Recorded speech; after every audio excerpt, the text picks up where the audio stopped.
Now, turn over and look at Part C.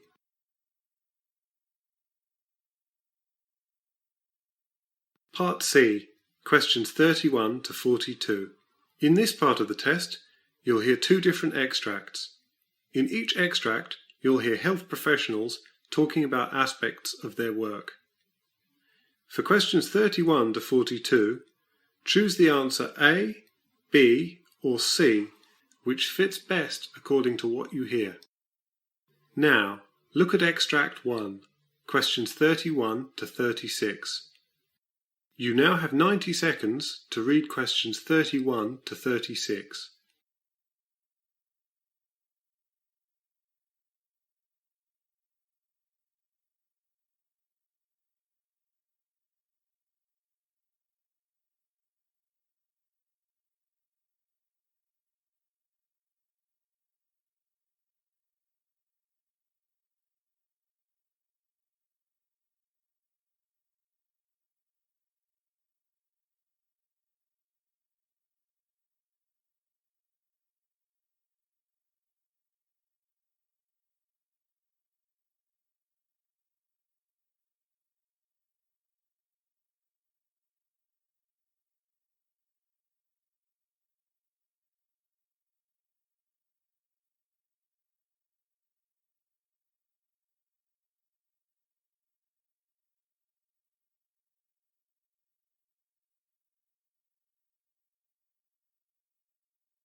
Now, answer question 1.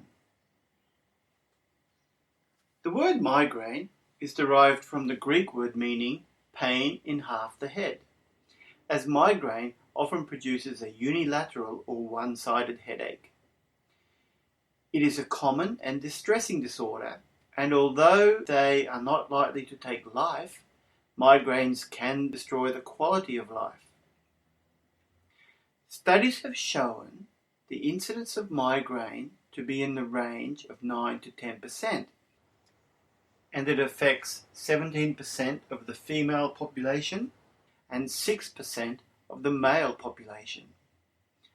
So, about 2 million Australians can expect to suffer from migraine, and that translates to 1.5 million women and about 500,000 men.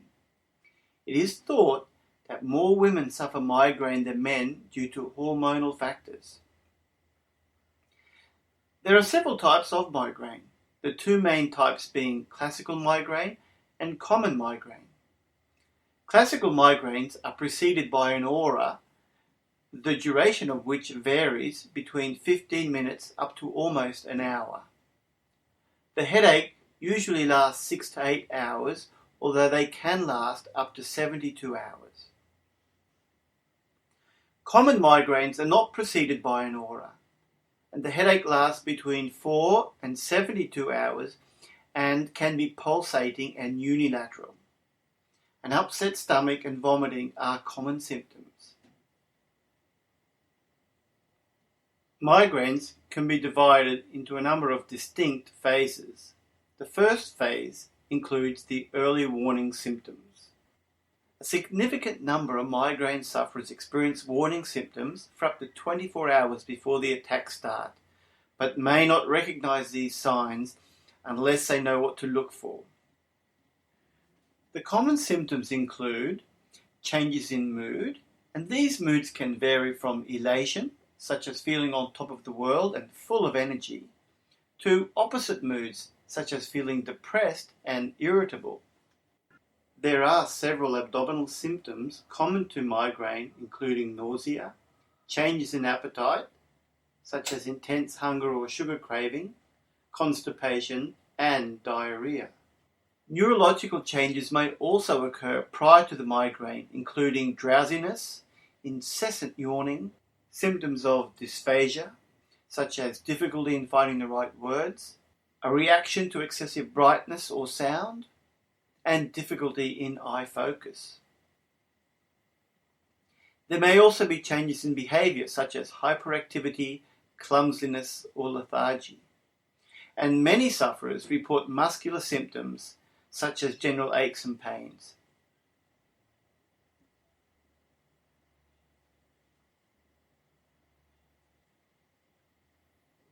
The second phase is the aura. The aura accompanies migraine attacks in about 20 to 30% of migraine sufferers. The most common aura symptoms are visual disturbances such as bright, zigzag lines and flashing lights. As well as that, there may be difficulty in focusing or blind spots. The aura commonly affects only one eye, but it can disturb the visual field of both eyes.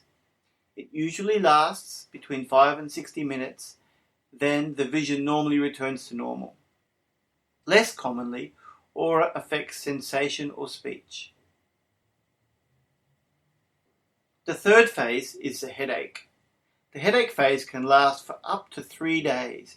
It is often throbbing and on one side of the head, but it can affect both, and it is made worse by any kind of movement. The most common accompanying symptoms in this phase are sensitivity to light, sound, and smell. Eating can help reduce symptoms, especially starchy foods such as breads and pastas. The symptoms can be more distressing than the headache itself. The final recovery stage may last for about 24 hours, and feelings range from complete lethargy to feelings of high energy and even euphoria. Sleep often is beneficial for adults, while effective medication can improve attacks for chronic sufferers. Children seem to feel much better after vomiting, and for a few, nothing works except the headache burning itself out. The dietary triggers include alcohol, especially red wine, certain types of food, notably aged cheese or chocolate, withdrawal from caffeine or caffeinated drinks such as coffee and tea, the food additive monosodium glutamate, dehydration, and inadequate meals. Environmental triggers include bright sunlight, flickering lights, strong smells, for example, perfume, gasoline, chemicals, smoke-filled rooms, and certain food odors. Another environmental trigger is high altitudes or flying. Weather changes can be a trigger factor, as can loud noises or overuse or incorrect use of computers.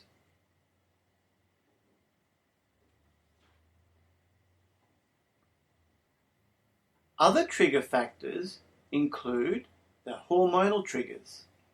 Hormonal fluctuations are implicated as a significant trigger for women, as 3 times as many women suffer from migraine headaches as men. This difference being most apparent during the reproductive years.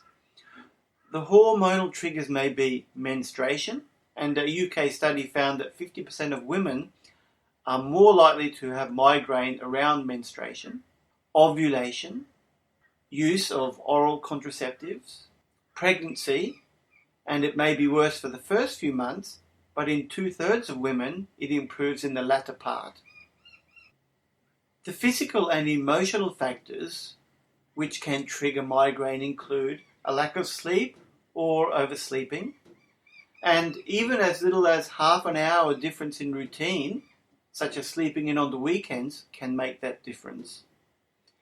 Illness, such as a viral infection or a cold, stiff and painful muscles, especially in the scalp, jaw, neck, shoulders, and upper back, sudden or vigorous exercise, emotional triggers such as arguments or excitement, and relaxation after stress.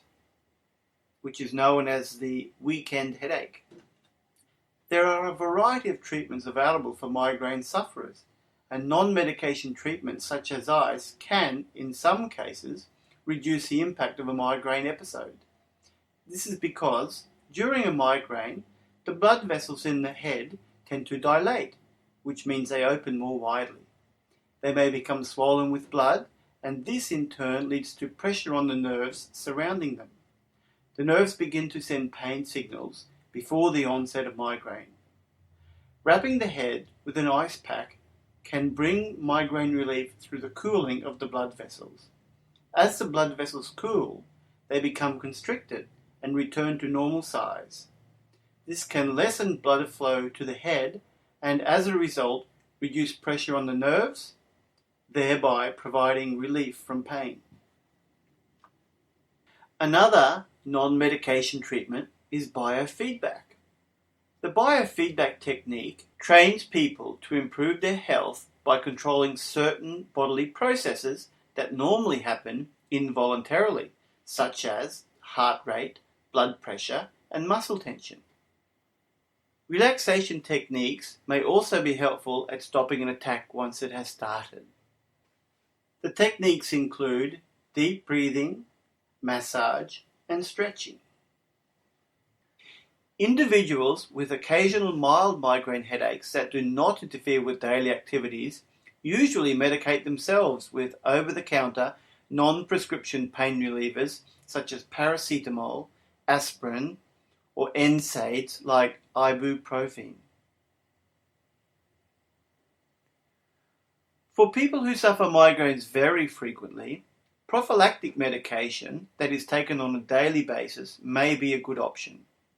As a general rule, patients who experience migraines twice or more per month or have migraines which interfere with their quality of life may benefit from this type of medication.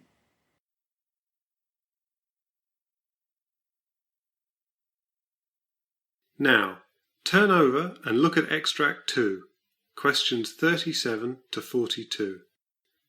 You now have 90 seconds to read questions 37 to 42.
I'm here with Dr. Jeffrey McLean, who's an expert in neuromuscular disease. Tell us a little bit about your background. How did you become a neuromuscular disease expert? Well, I started out with my general neurology training, which I did at Wilford Hall Medical Center. And from there, I did a fellowship in neuromuscular medicine before returning to where I am now. And what's your typical day like? What kinds of patients do you see? I see a fairly broad mix of patients, but when I'm doing specifically neuromuscular medicine, I do a lot of procedures, electromyography, which is a procedure that we use to help diagnose neuromuscular diseases. The type of patients we see range from patients with neuropathies, to patients with muscle diseases that we call myopathies, to patients with disorders of the connection between the nerves and the muscles, neuromuscular junction disorders such as myasthenia gravis, to problems with the motor neurons such as ALS or amyotrophic lateral sclerosis. So a variety of very common diseases and some that are more rare and very have very serious prognoses. Exactly, that's right. And what is the most exciting new development in your field? Which of those conditions have something new to offer patients who are listening? I think perhaps the most exciting field where we've seen a lot of attention recently has been ALS, especially with the ice bucket challenge recently that garnered so much public attention, so much public excitement. That excitement has transferred into more attention, more funding for more research, things that are looking at improving our understanding of the genetics that play into ALS, where there's a lot of work being done trying to find biomarkers, so things that can be tested easily to more readily diagnose ALS and understand how it progresses in a particular patient. All these things ultimately help us find and research possible treatments that in the end are hopefully will lead us to things that will really benefit patients. And up until now, there really has not been a great deal to offer an ALS patient. What do you do today?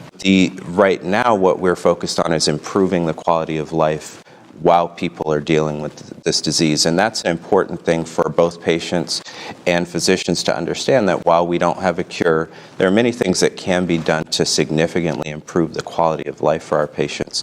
So things like help with communication, because many of the patients lose the ability to control their voice and control their speaking. So we can do things to help them communicate as that occurs. Things like assistance with nutrition, because they have difficulty swallowing and eating. So helping them with that. One of the big and often under-recognized problems with ALS are mood problems that go along with it. Obviously, it's a devastating diagnosis. And the social support is very important, that we offer that to our patients to make sure that their quality of life is as high as possible while dealing with this. And on the other end of the spectrum, we have neuropathies for which we can offer a whole variety of treatments.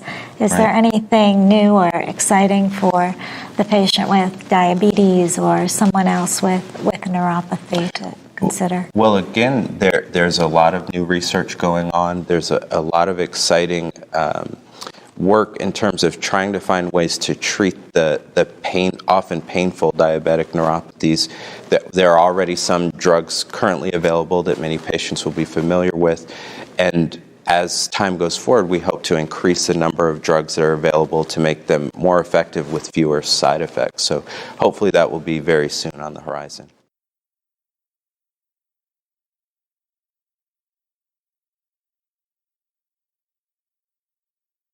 That is the end of Part C. You now have 2 minutes to check your answers.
That is the end of the listening test.